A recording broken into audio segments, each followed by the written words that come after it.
Hello everyone, কেমন আছো তোমরা সকলে? আশা করি তোমরা সকলে ভালো আছো। আমিও খুব ভালো আছি। আজকে খুবই একটা ইউনিক রেসিপি নিয়ে তোমাদের কাছে এসেছি। আশা করি তোমাদের সকলের অজানা বাড়ির গাছের বেগুন দিয়ে ডিম বেগুন রেসিপি করে দেখাবো তোমাদের আজ। ডিম বেগুন নাম শুনে অবাক হলে, তাই তো?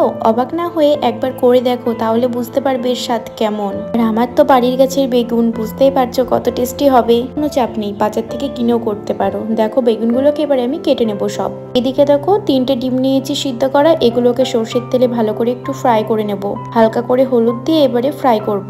রেসিপিটা খুবই নতুন একটা রেসিপি, খুবই সুন্দর লাগে খেতে। এখানে কিন্তু আমরা আলু অ্যাড করব না। ডিম বেগুন মানে ডিম বেগুনই হবে। চলো দেখতে থাকো। তো দেখো ডিমগুলোকে আমি ছোট ছোট করে একটু একটু করে কেটে নিচ্ছি। কাটার কারণ হলো যাতে একটু মশলাগুলো ঢোকে ডিমের মধ্যে। ডিমগুলোকে খুব ভালো ফ্রাই করার দরকার নেই, মোটামুটি এমনভাবে ফ্রাই করলেই হবে। এবার একটা পাত্রে তুলে নিয়ে হালকা করে একটু সরষের তেল অ্যাড করলাম। তারপর দেখো দিচ্ছি তেজপাতা, 5 ফোড়ন আর দেবো এবারে শুকনো লঙ্কা। কেউ কেউ 5 ফোড়নের জায়গায় জিরে অ্যাড করতে পারো, কোনো অসুবিধে নেই। এবার একটু নাড়াচাড়া করে একটু ফ্রাই করে নেবো এগুলোকে। হালকা করে নাড়াচাড়া করে এবারে অ্যাড করছি পেঁয়াজ কুচনো। পরিমাণ মতো কাঁচা পেঁয়াজ কুচনো তেলের মধ্যে দিয়ে ভালো করে একটু নাড়াচাড়া করে নেবো বেশ কিছুক্ষণ।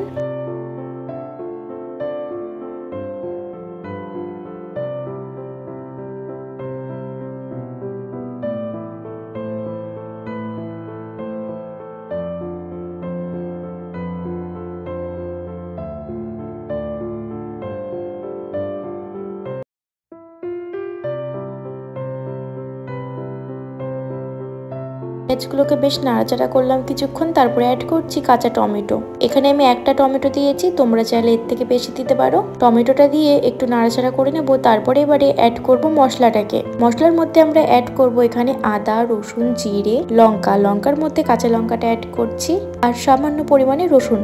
ব্যাস, আর কোনো মশলা না। এই রেসিপিটা কাঁচা লঙ্কা দিয়ে কিন্তু টেস্ট বেশি আসে।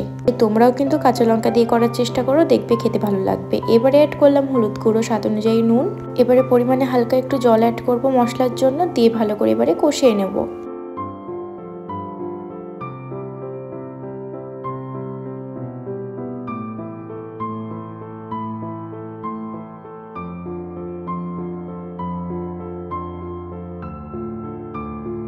দেখো বেশ কিছুক্ষণ কষিয়ে নিয়ে এবারে অ্যাড করব কেটে রাখা বেগুনগুলোকে। অনেকের প্রশ্ন এখানে, বেগুনগুলোকে আমরা আগে থেকে ফ্রাইও তো করে নিতে পারতাম, তাই না? না, বেগুনগুলো ফ্রাই করলে কিন্তু ভালো লাগবে না একদমই, তাই কিন্তু এভাবেই কাঁচা বেগুনে অ্যাড করতে হবে। এভাবে রান্নাটা করলে খুবই টেস্ট পাবে তোমরা। অবশ্যই কিন্তু এভাবেই রান্নাটা করো। বেগুন, টমেটো, মশলা দিয়ে ভালো করে এবার একটু নাড়াচাড়া করে নেব।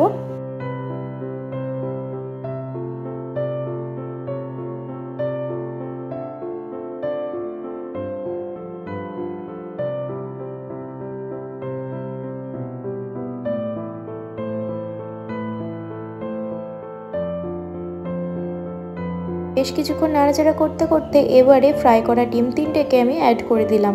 ডিম, বেগুন, টমেটো, মশলা দিয়ে ভালো করে একটু কষিয়ে নেব। তারপরে এর মধ্যে জলটাকে অ্যাড করব পরিমাণ মতো।